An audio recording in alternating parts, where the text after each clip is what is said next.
एल्विश के घर पे फायरिंग की न्यूज हवा से भी तेज हर जगह फैल गई। गुरुग्राम में यूट्यूबर एल्विश यादव के घर पर हुई फायरिंग के एल्विश यादव के घर पर फायरिंग का मामला सामने आया है। एल्विश यादव के गुरुग्राम स्थित घर पर 3 हमलावरों ने ताबड़तोड़ फायरिंग कर दी। कि सुबह उठते ही एल्विश के घर पे 20 से 25 गोलियों की बारिश हुई है। घर के शीशे टूट गए, दीवारों पे गोलियों के निशान रह गए, लेकिन अच्छी बात ये है कि एल्विश और उसकी फैमिली सेफ है। लेकिन अब एल्विश के अंदर डर का माहौल बढ़ गया होगा, जो कि सही भी है, क्योंकि उसका पूरा दिन घर के बाहर निकलता है, कभी शूट पे, कभी रोड ट्रिप पे, कभी कहीं और हर जगह आने जाने के लिए यूज होती है कार। मतलब अब एल्विश को चाहिए होगी एक बुलेट प्रूफ कार। लेकिन एल्विश के पास तो बहुत सी गाड़ियां हैं और सबको बुलेट प्रूफ करवाना एक बेवकूफी होगी और लीगली पॉसिबल भी नहीं है। तो उसके पास बची सिर्फ 2 ऑप्शन, एक फॉर्च्यूनर लेजेंडर जो एल्विश का पहला प्यार है, और दूसरा जी वैगन इलेक्ट्रिक जो पता नहीं उसका प्यार था या नहीं, क्योंकि हम तो एक्सपेक्ट किए थे कि भाई G63 लाएंगे। लेकिन छोड़ो, हम ये देखते हैं कि इन दोनों कार में से बुलेट प्रूफ करवाना कौन सी बेस्ट चॉइस होगी। पहले जी वैगन को देखते हैं। देखो, जी वैगन एक लग्जरी एसयूवी, एक फ्लैशी टॉय, और किसी कार को बुलेट प्रूफ कराया जाता है तो उसका वेट बढ़ जाता है। मतलब अगर जी वैगन इलेक्ट्रिक को बुलेट प्रूफ कराया जाए तो उसका वेट 1 टन तक बढ़ जाएगा, जिसका डायरेक्ट इंपैक्ट पड़ेगा उसकी बैटरी पे।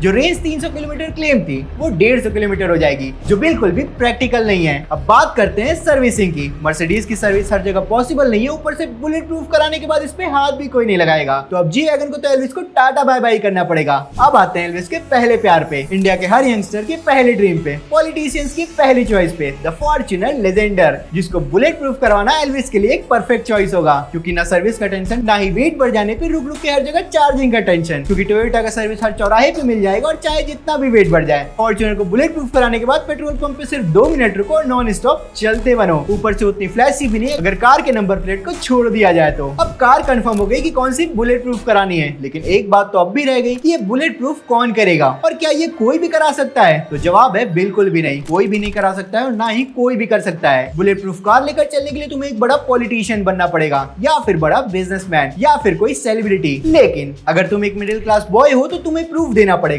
कि तुम्हें थ्रेट्स मिल रहे हैं, तुम पे कभी भी अटैक हो सकता है, और ये बात पास के पुलिस स्टेशन में रजिस्टर्ड भी होनी चाहिए। अब एल्विश एलिजिबल है यानी ये देखते हैं, सेलिब्रिटी, पॉलिटिशियंस या बिजनेसमैन। फिलहाल तो एल्विश सेलिब्रिटी बन के घूम रहा है और पता नहीं कितने बिजनेस बैकग्राउंड में रन कर रहे होंगे। और रही बात धमकी की तो वो तो मिलती रहती है, लेकिन अब तो घर पे फायरिंग भी हो गई, मतलब एक्सेस ग्रांटेड। अब परमिशन मिल गई, कार कंफर्म हो गई, लेकिन बुलेट प्रूफ कौन सी कराए, क्योंकि बुलेट प्रूफिंग तो 7 लेवल में डिवाइडेड है। तो एल्विश के लिए इन 7 लेवल में से कौन सा कराना बेस्ट होगा वो जानने से पहले हमें इन 7 लेवल को एक्सप्लोर करना पड़ेगा। तो स्टार्ट करते हैं B1 से, जिसे हम BR1 भी बोलते हैं। इसको कराने का कोई फायदा नहीं, कार की क्लास और बॉडी थोड़ी थिक हो जाएगी, बॉडी वेट बढ़ जाएगा 100 kg तक। ये एकदम लाइट वेपन अटैक से प्रोटेक्ट करेगा। जैसे कि एग्जांपल के लिए अगर कोई कट्टा और रगर पिस्टल से तुम्हारे कार पे गोली चलाए, लेकिन भाई इसका प्रैक्टिकलिटी एकदम 0 है, क्योंकि इंडिया में जो गोलियां चलती हैं वो ज्यादातर 9mm होती हैं और उसके लिए B1 बिल्कुल भी काफी नहीं है। वहीं B2 लेवल रोकता है Glock 17 के गोलियों को। और भाई ये वही पिस्टल है जो इंडिया के हर गली के गुंडे और हर गैंग के फेवरेट चॉइस है। इस लेवल पे गाड़ी की ग्लास और बॉडी थोड़े और थिक हो जाते हैं, गाड़ी का वेट 200 से 250 किलो और बढ़ जाता है। मतलब अगर कोई फायरिंग होती है तो गाड़ी एकदम सील्ड बन जाती है। एग्जांपल के लिए एक नॉर्मल बिजनेसमैन को छोटी मोटी थ्रेट्स आते हैं तो उनके लिए B2 लेवल काफी है, लेकिन सेलिब्रिटी के लिए बिल्कुल भी नहीं। तो अब आते हैं B3 लेवल पे, जो कि बना है रिवॉल्वर्स के लिए, जिसकी गोली लगते ही नॉर्मल कार के शीशे के चीथड़े उड़ जाते हैं, लेकिन B3 आर्मर उसको रोक देता है और गाड़ी का वेट बढ़ता है 350 किलो तक।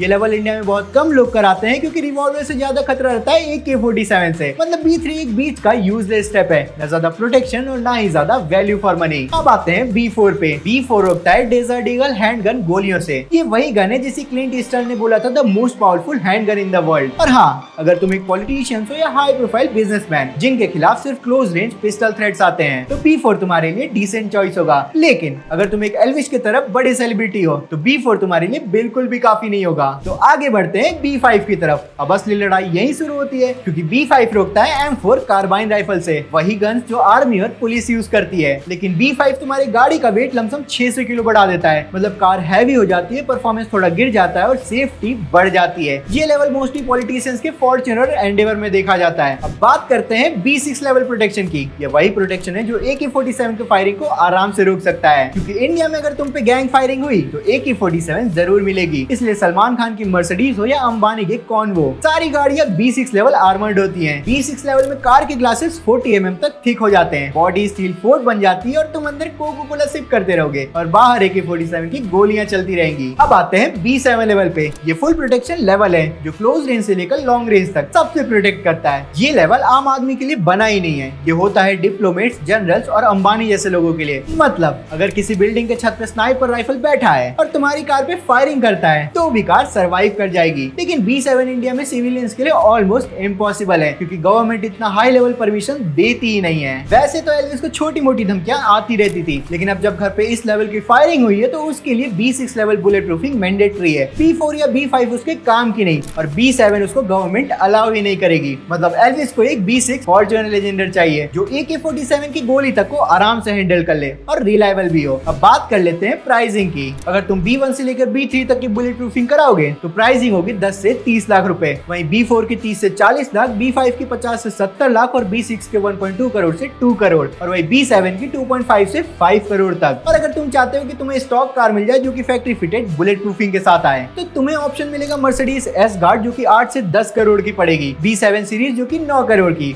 Audi A8 L सिक्योरिटी जो कि 9 से 11 करोड़ की पड़ेगी। अब फायदा कहाँ है? स्टॉक आर्मर्ड कार फैक्ट्री से बनाई जाती है, वारंटी इंटैक्ट, हर नट बोल्ट आर्मर्ड से सर्टिफाइड है। वहीं आफ्टर मार्केट में तो अपनी मनपसंद गाड़ी को बुलेट प्रूफ करा सकते हो, और वो भी चीप प्राइस पे। मतलब कि फ्लेक्सिबल भी और रिलायबल भी। एल्विस के लिए अब कोई भी डाउट नहीं बचा है। जी वैगन बुलेट प्रूफ कराना उसके लिए एक हेडेक हो सकता है, वहीं फॉर्च्यूनर उसके लिए एक बेस्ट चॉइस बन सकती है, जो कि उसके लिए एक शील्ड बन के खड़ी रहेगी।